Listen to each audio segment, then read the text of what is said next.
शरण जी, मुंबई। श्री हरिवंश महाराज जी, जब हम प्रभु पर विश्वास करते हैं फिर भी मन में कभी कभी भयभीत सा रहता है मन, जबकि हम जानते हैं भगवान हमारा भला ही। जब तक अंदर मन में मलिनता है तब तक भय बना ही रहेगा। निर्भयता आती है जब मन हमारा निर्मल हो जाता है, तब भय नहीं रहता, कोई भय नहीं रहता। जहां त्रुटि होगी वहीं भय होगा। जो हमने अभी इसी जन्म में आपको हम जज बना रहे हैं, आप अपने निर्णायक बनिए। आपसे ऐसे पाप हुए आपको दंड नहीं मिला, और वो पापों का अगर आपको दंड मिले तो आप विचार करो कितना भोग सकते हो। क्या भगवान ने आपको दंड दिया?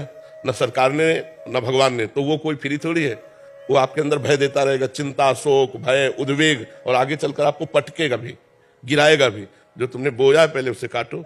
देखो, तुम तो मनुष्य हैं, भगवान के बाप की बात बता रहे हैं। श्रवण कुमार को शब्द बेधी बाण मार दिया।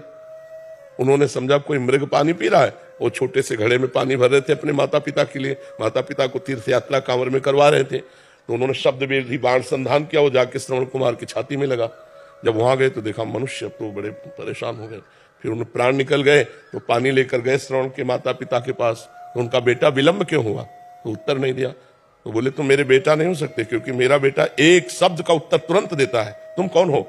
तो उनका मैं चक्रवर्ती सम्राट अयोध्या नरेश महाराज दशरथ हूं। मेरे से अपराध बन गया, मैंने शब्द वेदी बाण का संधान किया और तुम्हारा पुत्र मर गया।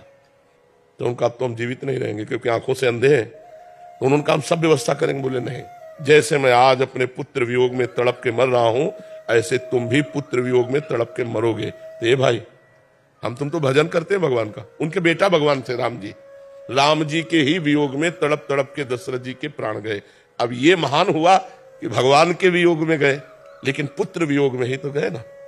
हम जो कर्म हमसे बनेंगे उनको हमें भोगना पड़ेगा। तो हमारे भजन करते हुए जो भय रहता है वो पूर्व का पाप है। अगर वो पाप नष्ट हो जाए तो अभी निर्भय हो जाए। भक्त निर्भय होता है, निश्चोक होता है, निश्चिंत होता है, संशय रहित होता है, विपरीत भावना नहीं होती। ये 5 बातें उसमें आ जाती हैं जो भगवान का निष्पाप भक्त होता है। नहीं तो चिंता, शोक, भय, उद्विग्नता ये अंदर बनी ही रहती है। तो और नाम जप करो और भगवान का भजन करो, तो अपने आप हृदय पवित्र होगा, तो भय खत्म हो जाएगा। भय क्या? जब असली में ज्ञान हो जाएगा कि भगवान सर्वत्र है, तो तुम चाहे जहां हो वहां भगवान है। भगवान सब समय है, तो तुम किसी समय भी हो भगवान है। भगवान सबके हैं, तो तुम्हारे भी भगवान है।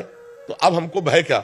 हमारे पास भगवान है, इस समय में भी भगवान है, भगवान हमको प्यार करते हैं, तो हमें फिर मार कौन सकता है?